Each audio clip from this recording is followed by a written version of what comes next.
Hello বন্ধুরা, চলে এলাম আজকে অন্য ধরনের একটা রেসিপি নিয়ে। আজকে আমি বানাবো এগ ভেজি স্যালাড। প্রথমে আমি বেবিকর্নগুলোকে খুব ভালোভাবে টুকরো টুকরো করে কেটে প্রেশারে দিয়ে দিয়েছি, আর এটা আমি 2টো সিটি দিয়ে দেবো, তাহলে কি বেবিকর্নগুলো একটু নরম হবে। অন্যদিকে আমি ফ্রাইং প্যানটাতে মধ্যে কিছুটা সাদা তেল দিয়ে আগে থেকে ভাপিয়ে রাখা বেবিকর্নগুলো এটার মধ্যে অ্যাড করে দিয়েছি।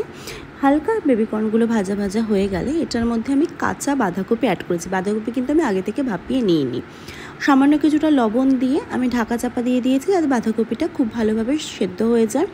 বেশ কিছুক্ষণ নাড়াচাড়া করে নিয়ে এটার মধ্যে অ্যাড করে দিয়েছি আমি গাজরটাকেও খুব ভালোভাবে আমি কিছুক্ষণ ভাজা ভাজা করে আবারও আমি ঢাকা চাপা দিয়ে দিয়েছি।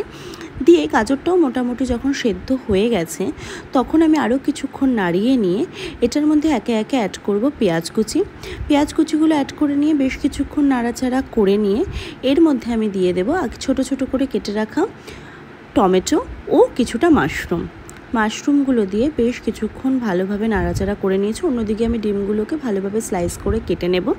ডিমগুলোকে স্লাইস করে কেটে আমি একটা সাইড করে রেখে নেব, এটা আমি পরে অ্যাড করব। সবজিগুলো পুরো ভাজা ভাজা হয়ে গেলে আমি এটার মধ্যে বাটার, অরিগ্যানো, কিছুটা চিলি ফ্লেক্স, আরও সামান্য কিছুটা লবণ অ্যাড করেছি।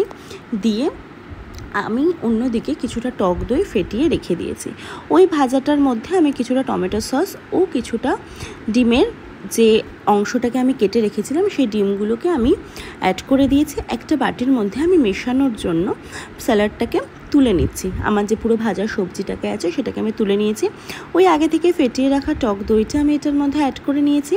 দিয়ে আমি স্প্যাচুলার সাহায্যে পুরো ভেজিসগুলোর সাথে টক দইটাকে ভালোভাবে মিশিয়ে নিয়ে আমি এরপর এটার মধ্যে অ্যাড করেছি কেটে রাখা শসা কিন্তু আমি আগে থেকে অ্যাড করিনি, কারণ শসা থেকে একটা জল ছাড়ে তার জন্য। তারপর আমি এখানে কিছুটা মেয়োনিজ অ্যাড করেছি। মেয়োনিজ দিয়ে ভালোভাবে মিশিয়ে নিয়ে আমি এখানে মিষ্টির জন্য ব্যবহার করেছি কিছুটা মধু।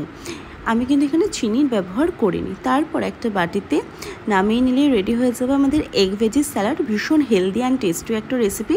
ভিডিওটা ভালো লাগলে সাবস্ক্রাইব করে দিও। টাটা।